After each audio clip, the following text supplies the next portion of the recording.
ni kwa kipindi karibia cha mwaka mmoja sasa hivi chama kilikuwa kwenye mambo ya uchaguzi, na kimefanya uchaguzi wake kuanzia ngazi za chini mpaka ngazi za juu mpaka ulivyohitimika tarehe 21 mwaka huu, mwezi ulikuwa wa kwanza mwaka 2025 kapata viongozi wa kitaifa. Lakini kwa kipindi chote hiki chama hakijajijenga, lakini chama kimetumia huo muda wa uchaguzi kuweka migogoro mingi.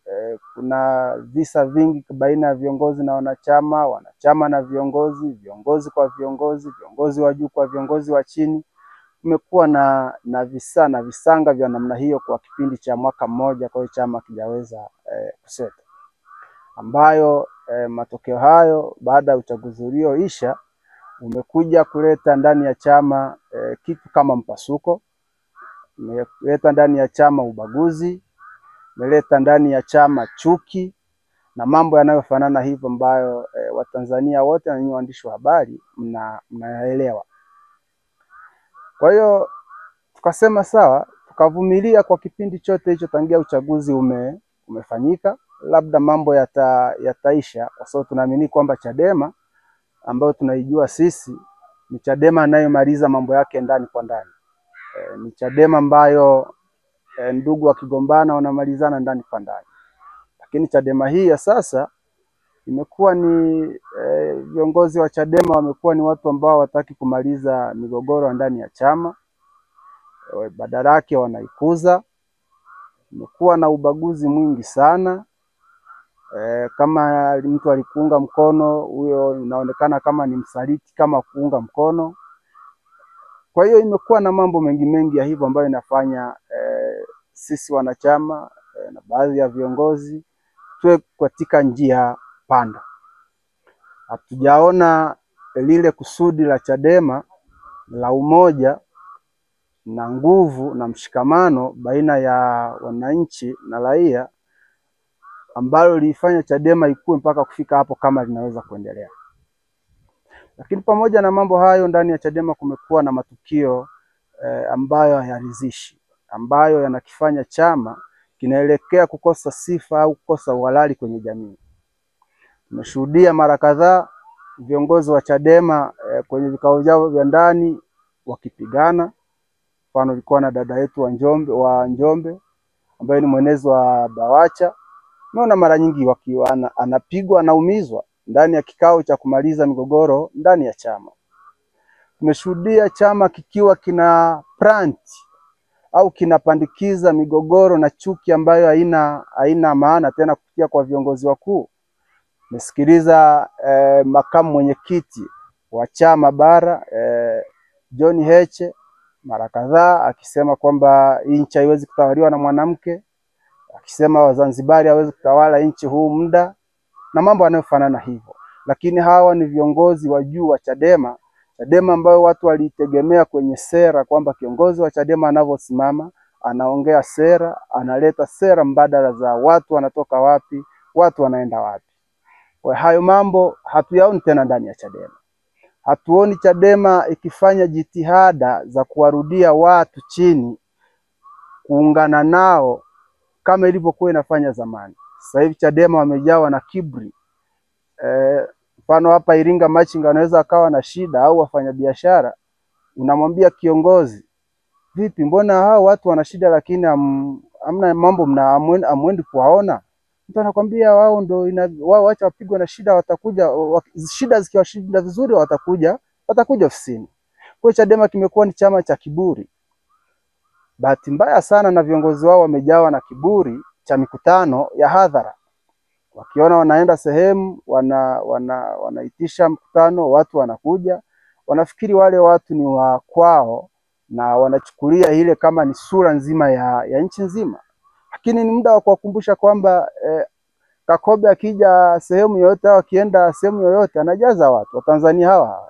CCM akienda sehemu yoyote wanajaza watu wa Tanzania hawa. Nani Mwamposa akienda hivyo hivyo anajaza. Kwa hiyo hawa ni Watanzania ndo walivyo, wanakuja wanakusikiliza, wanaondoka, wanaenda na mambo yao mengine. Lakini wamekuwa na watu ambao hawawezi wakasema ni wakwao kwa matendo na vitendo. Lakini watu hawa wameendelea kuwapa viongozi wa Chadema wamejipa kiburi kwamba hawa watu ni wa kwao, na mpaka tumefika hapa leo. Unamuuliza mtu anakwambia tunaingia kwenye uchaguzi, watu wanataka mabadiliko. Ni kweli kabisa, kila mmoja anataka mabadiliko. Watu wanataka mifumo ya utawala nchi hii ibadilike. Ni kweli kabisa, lakini inabadilikaje? Viongozi wa Chadema wanatuambia no reform, no election. Good and fine. Tunaifanyaje hiyo no reform, no election? Hamna mtu yoyote ambaye anaonesha umma kwamba no reform, no election tutafanya 1, 2, 3 tutafika hapa na tutaachieve hili, tutakosa hili, lakini tutapiga hatua fulani. Kwa hiyo tumebaki kwenye mvutano wa hivyo, no reform, no election. Imeendelea mpaka sasa hivi, bado inaendelea, lakini inaendelea ni kama ngonjera au mziki, ni kama wanatumbuiza. Hatuoni seriousness wa no reform, no election, kwamba wanatuambia kwamba wao wanaenda kuzuia uchaguzi. Kimuuliza unauzuiaje?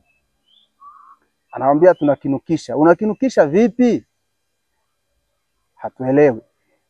Lakini ukweli ni kwamba mpaka sasa uwezo wa kukinukisha haupo.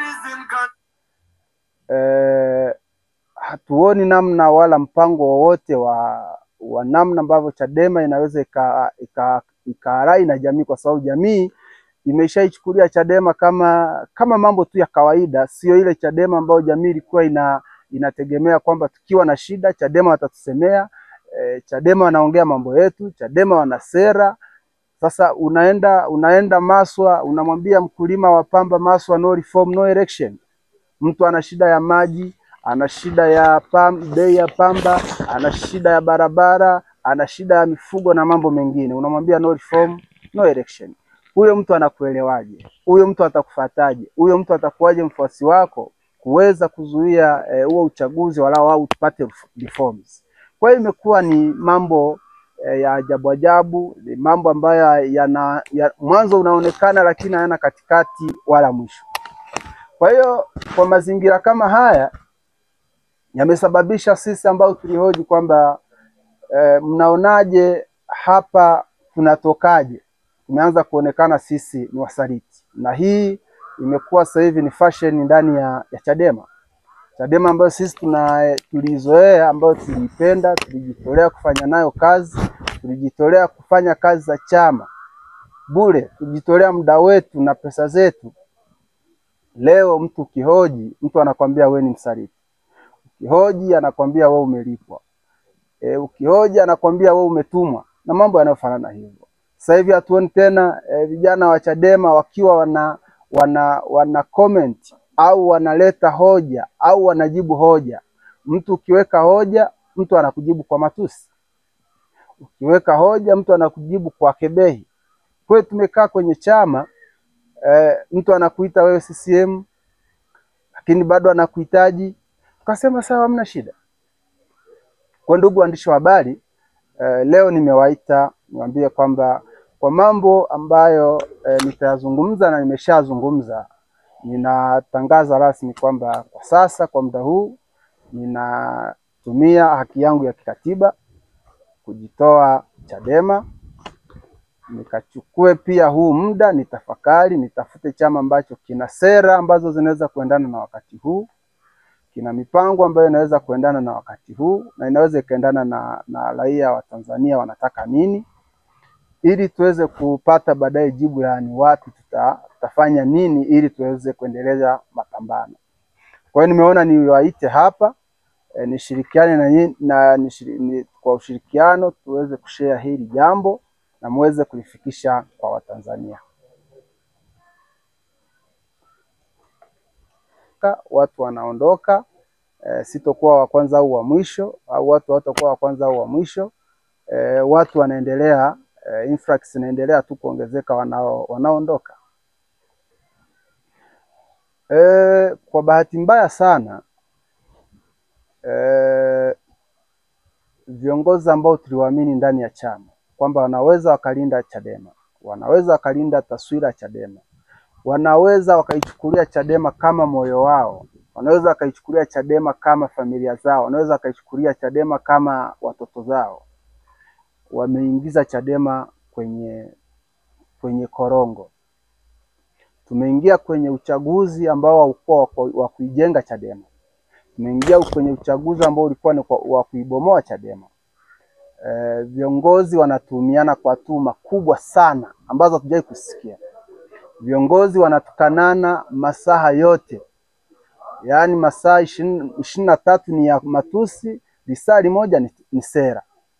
Kwa hiyo kwenye yale matusi kila moja kwa upande wake aliyekuwa anamuunga mkono aliondoka na hasira au furaha.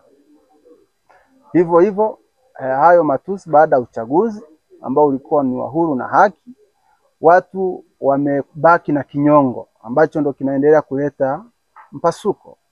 Kwa hiyo ni lazima wamshirikishe Freeman kwa sababu alikuwa ni part and parcel ya uchaguzi. Kwa hiyo wataendelea kumshirikisha hivyo.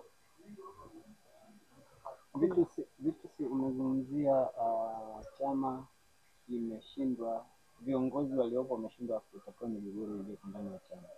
Viongozi waliopo wameshindwa kukirejesha chama kwenye umoja. Lakini wakati huu kumekuwa na changamoto ambazo chama pengine kinapitia. Mwenyekiti yuko gerezani, baadhi ya viongozi wanataja kuwa hawapo kihalali, katibu mkuu na katibu sekretarieti yote wanataja kuwa hawapo kihalali kutokana na sababu kadha wa kadha. Pengine unadhani nini mnaojiondoa? Ni wakati sahihi wa kujiondoa ama mnaongeza chumvi kwenye kidonda ambacho chama kinapitia? Pamoja na ambayo umeyazungumza kwamba mwenyekiti yuko ndani na mambo mengine yanaendelea na sisi tunajiondoa, ni ukweli kwamba pamoja na mwenyekiti kuwa ndani lakini bado chama kina viongozi.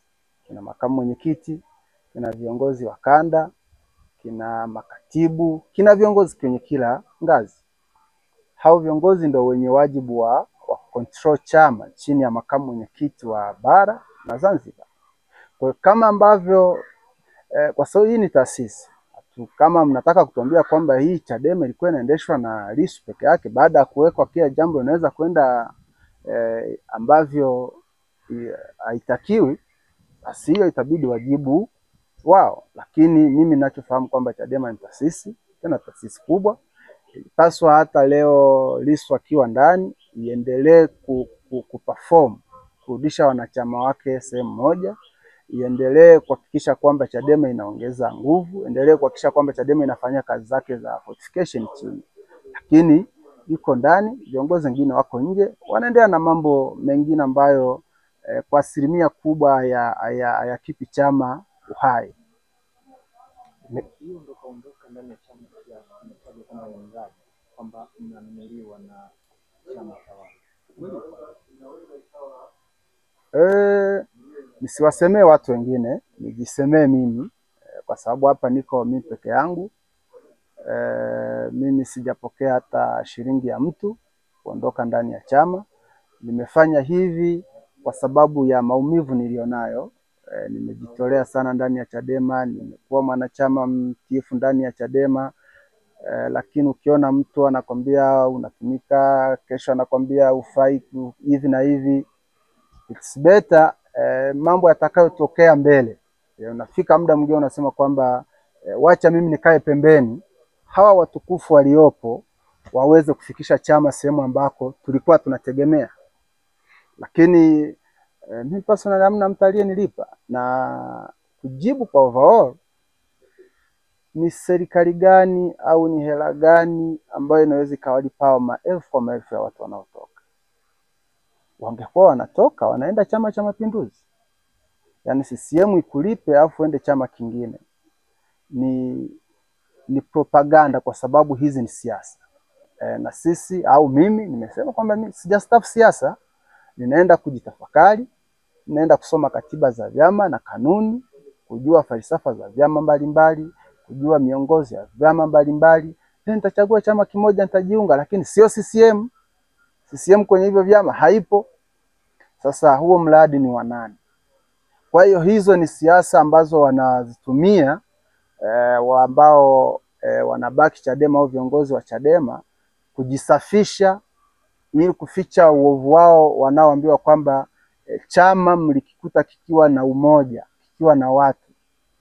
Sasa watu wanasambaratika. Nguvu ya Chadema ni nguvu ya watu. Chama cha siasa kinahitaji watu, awe mvuta bangi, awe mtoa maombi, awe askofu, awe kibaka, kila mmoja unamtumia kwa muda wake. Thamani ya kumpata mwanachama mmoja wa Chadema, kukubali kuwa mwanachama wa Chadema ni kubwa sana.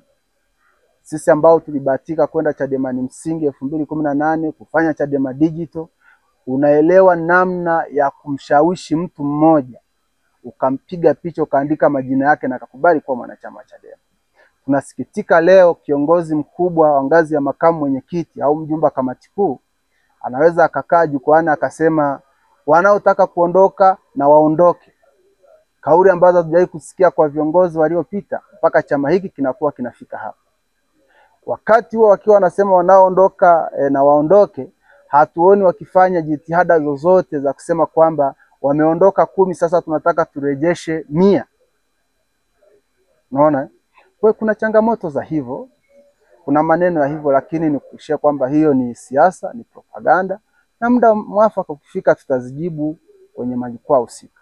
Vitus Nkuna, kwamba wewe ulikuwa mgombea wa nafasi ya Bavicha, ndio, kanda ya Nyasa, ndio, na pasipo shaka kwamba nafasi yako imekuwa ikizua mjadala mkubwa sana, ndio, baada ya danadana nani apewe nani asipewe. Ndio. Baada ya hapo kwamba Vitus Nkuna ambaye wanachadema walikuwa wakikuamini kwamba ni mpambanaji wao, ni mtetezi wao, ulianza kutetereka. Na hata wakati mwingine mchungaji Peter Simon Msigwa akiondoka Chadema, kwamba Chadema ni SACCOS, kwamba nyie mlisimama kuweza kupinga kwamba Chadema kipo sawa. Lakini leo tunaona toka ulipofanyika uchaguzi wa Chadema kuweza kuwapata viongozi hawa ambao mnawalalamikia, haizidi miezi mitatu na mnasema kwamba uongozi wa ovyo. Wakati huo mwenyekiti wenu akiwa gerezani. Sasa huo uovyo ndani ya miezi mitatu, ni kipimo gani ambacho mmepima ukaona kwamba uongozi wa ovyo? Hamuoni kama mnatumika ukitaka kudhoofisha chama, ama ndio kauli ya wengi kwamba mnajivua magamba? Swali lako nadhani lina kama maswali mawili ndani yake.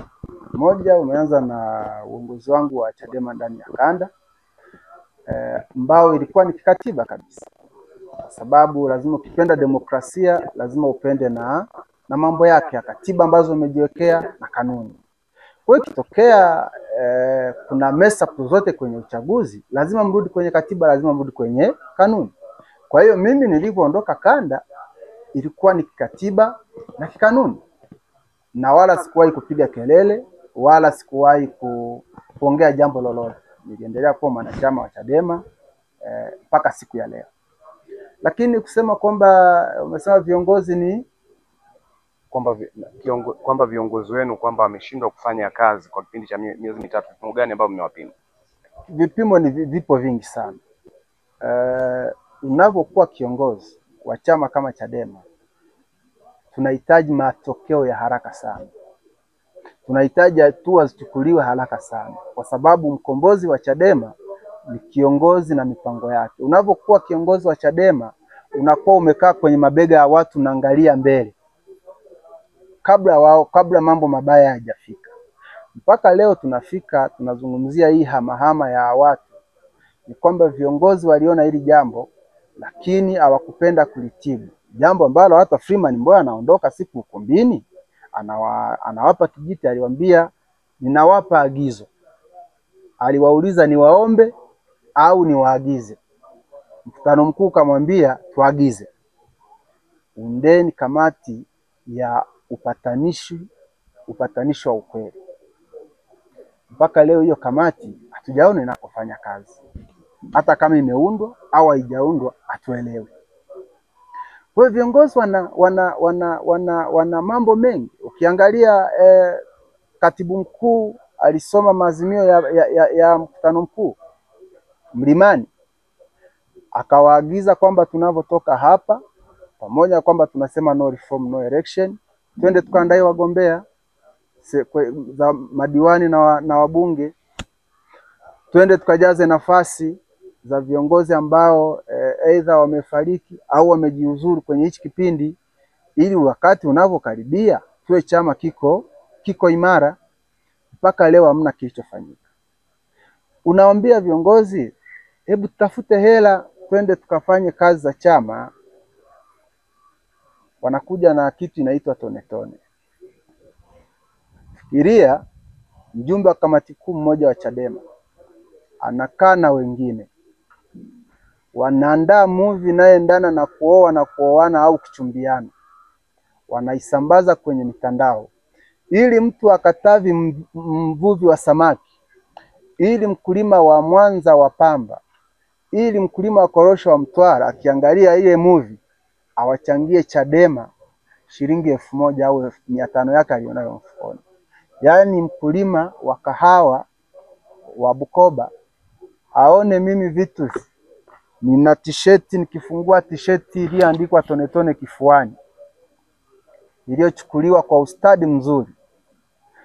Aone mdada mrembo akija kwangu kumchumbia, anataka kunikataa, baadaye ananikubalia, anichangie shilingi 500 mimi nikafanye harakati. Mtoto wake anakaa chini shuleni, hana dawati, wengine nyumbani hawana chakula, maisha ni magumu mtaani. Mtu unapeleka proposal kwa wananchi ya kwamba tunahitaji hela kutoka kwa wananchi, ambayo ni kawaida kwenye siasa, lakini unaenda na kituko kama kile. At the end of the day, tone tone imeenda mwezi wa pili sasa. Mara ya mwisho ilikuwa na milioni 100, ambazo milioni 100 kama kungekuwa ni chama chenye watu serious, chenye viongozi serious, ilibidi milioni 100 itoke kwenye kata moja. Kama unakuwa unataka kuikomboa nchi, kama unakuwa unataka kupigania nchi na kuichukua dola, uwezo ukachukua dola kwa maneno, uwezo ukafanya hizi struggle ambazo upinzani tunafanya ukazifanya kwa maneno na maigizo ambayo hayana impact.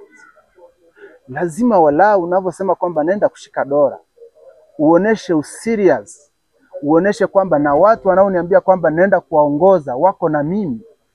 Sasa watu wewe unatuambia una watu milioni 10 nchi nzima, unachangisha hela miezi miwili shilingi milioni 100. Hivi hao watu ni wako wapi? Hao watu utawaambia waandamani?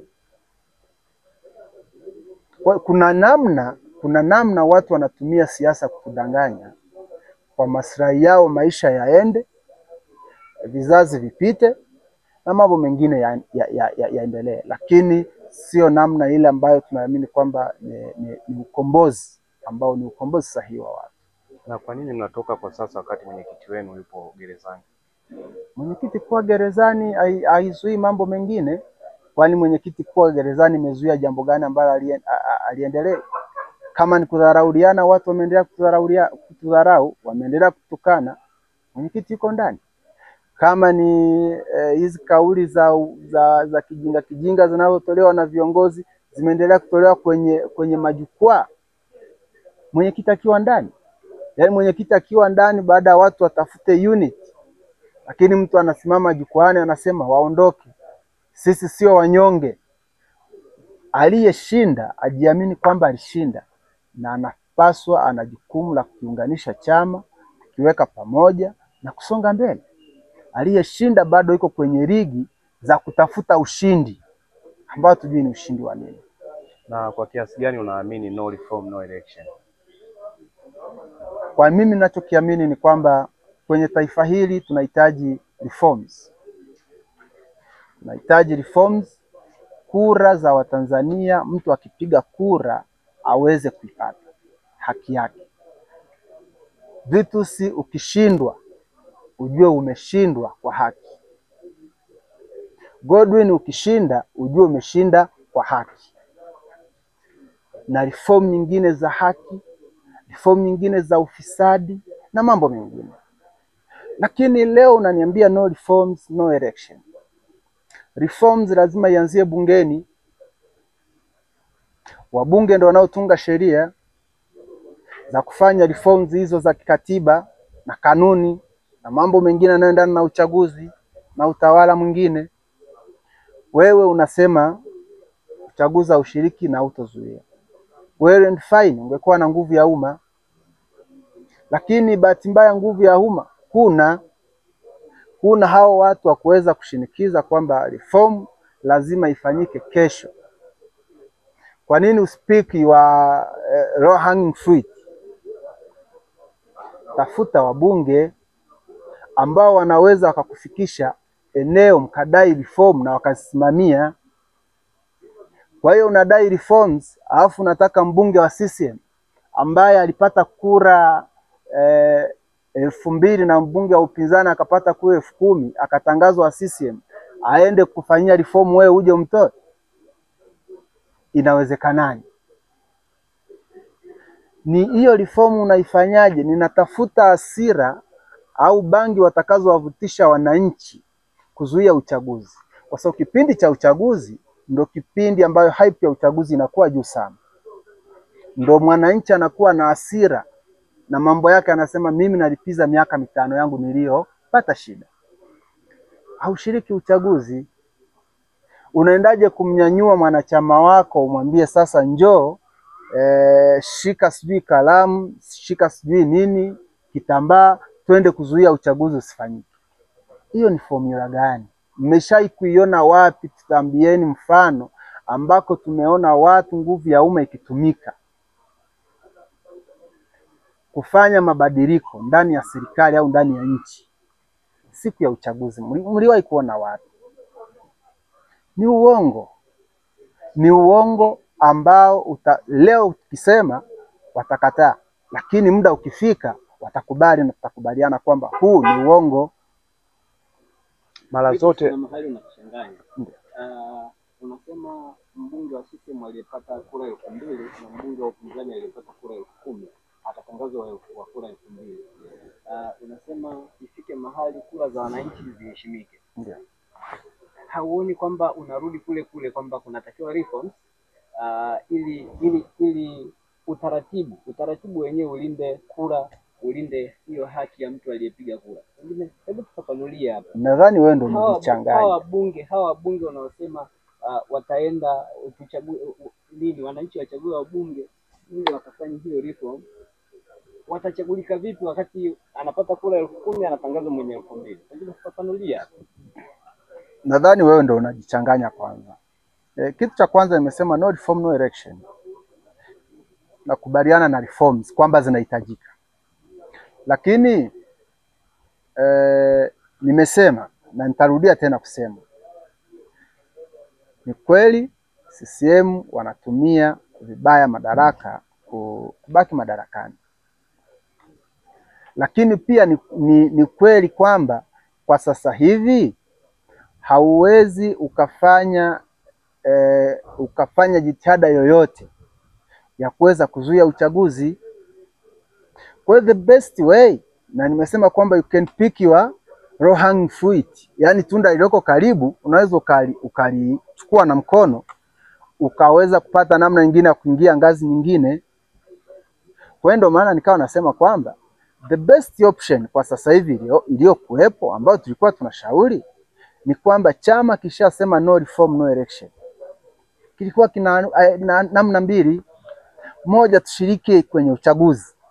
Then kama nukinukisha, kama ni kuzuia uchaguzi, yoyote asitangazwe, tuzuie tukiwa na sisi kwenye huo mchakato.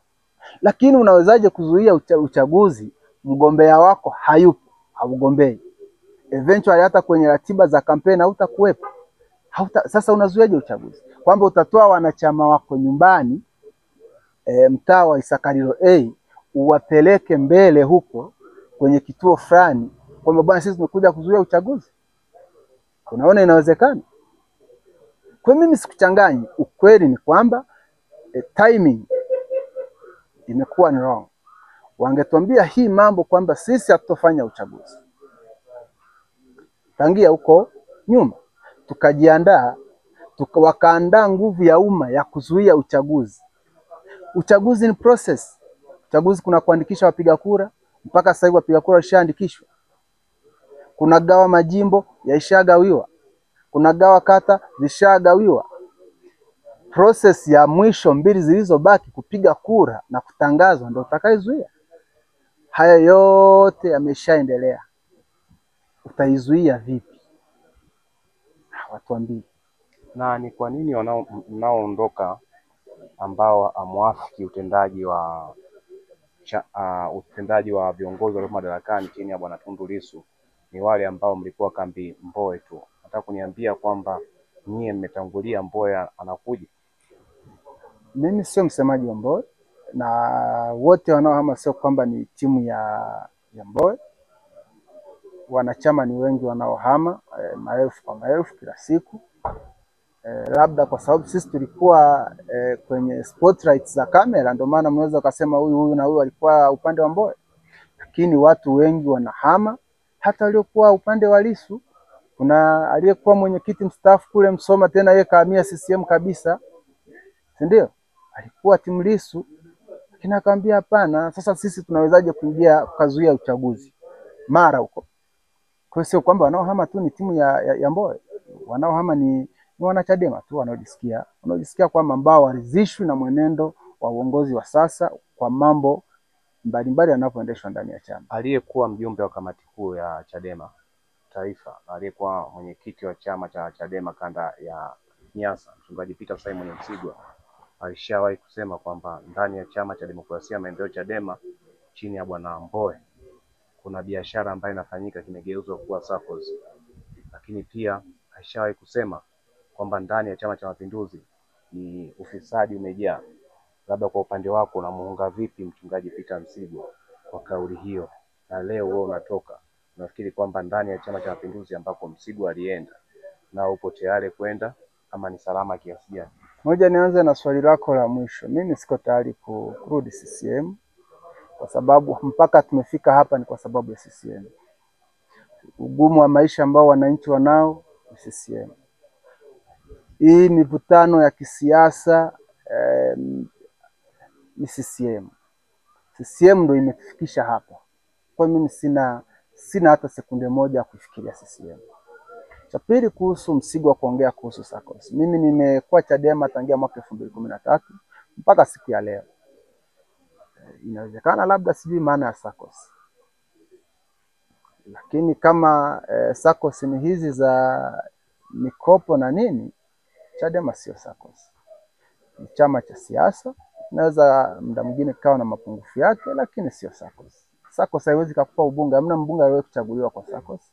SACCOS haiwezi kukupa udiwani.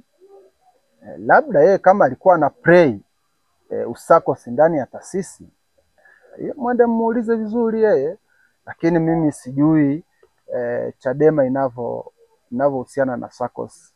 Sijui kabisa na sijawahi kuiona.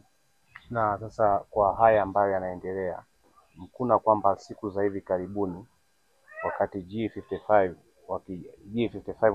wakijitangaza kwa mara ya kwanza, ulikuwa miongoni mwa mliojitangaza, lakini baadaye mkuna uliweza kuandika barua ya kuomba radhi kwa kile ambacho ulikifanya kwa kuunga mkono ile kundi. Leo tena unakuja unajitoa. Kitu gani ambacho ndani ya hizi siku chache umekiona ndani ya Chadema nje ya kile ambacho kilikupelekea kuweza kuomba radhi na kurejea ndani ya chama? Kwanza mimi sikuomba radhi. Mimi nilikuwa miongoni mwa watu wa G55 tulioandika ushauri kwa chama, na barua tukaipeleka mpaka kwa katibu mkuu, ikapokelewa na majibu yaliyotoka mnayajua. Lakini kwenye siasa kuna wakati na muda inabidi ujipe muda wa kufikiria zaidi. Nikasema labda chama kina nia njema sana. Ndio maana ushauri wetu haujazingatiwa. Ngoja nirudi kwa chama, nijitoe G55, then nione namna gani mambo yanavyoenda, au ninawezekana kawa naangalia mambo kwa sababu niko ndani ya G55. Kwa hiyo kwa takriban mwezi ambao nimekaa nje, niona mambo hamna kitu kinachobadilika zaidi ya vitu vinaendelea vinaendelea kukua tu, yani vile vilivyokuwa vidogo vinaumuka vinakuwa vikubwa. Kwa ndio maana inafika mwisho tunaweza tukahitimisha hivi. Na unafikiri kwamba suluhisho ya changamoto ni kuzikimbia ama kuzikabili ukiwa hapo hapo? Na unaoshauri nini sasa huko ambako utaenda, kwamba utakuwa ukikimbia hivyo hivyo changamoto au mtakuwa mkizikabili ndani ya chama? Siasa ni kwamba tunajiunga kwenye vyama vya siasa kwa sababu ya determination, si ndio? Tunajiunga kwenye vyama vya siasa kwa sababu ya malengo ya chama cha siasa, kwa sababu ya kukubaliana na chama cha siasa vitu tunavyofanya. Kwa hiyo ikifika ukaona kwamba hii ni hitting point yangu mimi, tena hatuwezi tukakubaliana, hatuwezi tukaaminiana, unajiweka pembeni, unatafuta uwanja mwingine ambao unadhani kwamba yale ulionayo unaona ni mazuri na ni bora kwa mustakabali wa jamii, kwa mustakabali wa taifa, kwa mustakabali wako, unaenda ule upande. Wamesikika wakisema kwamba wacha magamba yajivue ili chama kibaki chama safi. Unafikiri kauli hii ina afya kiasi gani ndani ya chama, na unafikiri nyewe kwa kiasi gani mlikuwa magamba ndani ya Chadema? Hayo mambo nimeyasema mwanzoni kwamba kuna propaganda nyingi zitaendelea hapa nje, na nilikuwa nimeshasema kwamba watu wanajiona ni watakatifu, ni wema. Wacha tuachie wao wema wao na chama chao wakiendeshe. Haya wanayotuambia leo tutayapima mbele kidogo, lakini hamna ambaye ni gamba, na uzuri tunajuana. Kwa hiyo kuna mambo mengine hatuongei, tunaweka reservation